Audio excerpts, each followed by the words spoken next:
चार चीजें अगर तेरे अंदर मौजूद है, दुनिया की कोई चीज इसके अलावा अगर तुम्हें ना मिले, तुम्हें अफसोस नहीं करना चाहिए।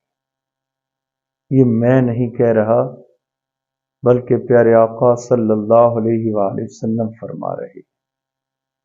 आपने फरमाया दुनिया की चार चीजें अगर किसी शख्स को मिल जाती हैं और दुनिया की कोई चीज उसे भी ना मिले तो वो अफसोस ना करे। नंबर एक, सच्चाई, सच बोलना। अगर किसी को मिल गया, वो बंदा दूसरी तमाम चीजें अगर उसको नहीं मिलती ना, वो बंदा अफसोस ना करे। तेरे आका ने फरमाया, अगर तुझे इमानत की हिफाजत, अगर ये चीज मिल गई, अमानत में खयानत नहीं करता तो, अगर तुझे ये मिल गया कि तू दगाबाज नहीं है, तू दोगला नहीं है, तू अमानत में खयानत नहीं करता,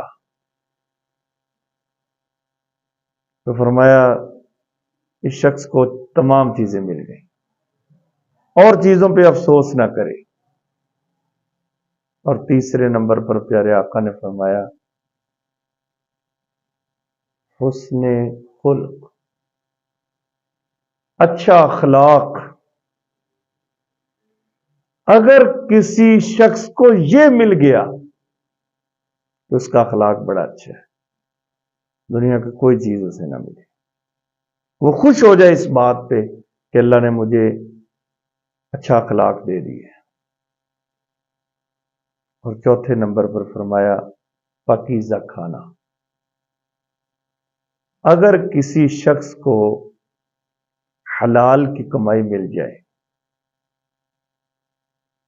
अगर किसी शख्स को पाकीज़ा खाना मिल जाए, वो बंदा अपनी किस्मत में नाज करे, वो खुश हो जाए इस बात पे कि मुझे और किसी चीज की जरूरत नहीं। इसलिए हमेशा दुआ किया करें कि जिस पर प्यारे आका ने फरमाया कि जिसको चार चीजें मिल जाएं, या अल्लाह हमें वो चार चीजें अता फरमा। इसके अलावा हम किसी के तलबगार नहीं है, किसी चीज पर अफसोस नहीं है कि मेरे पास कोठी नहीं है, मेरे पास फला नहीं है, मेरे पास फला नहीं है। सच्चाई मिल जाए, अमानत की हिफाजत मिल जाए, पाकीज़ा खाना मिल जाए और अच्छा अखलाक मेरा हो जाए, मुझे इस पे ही खुश हो जाना चाहिए। क्योंकि प्यारे आका ने फरमाया कि जिसको ये चार चीजें मिल जाएं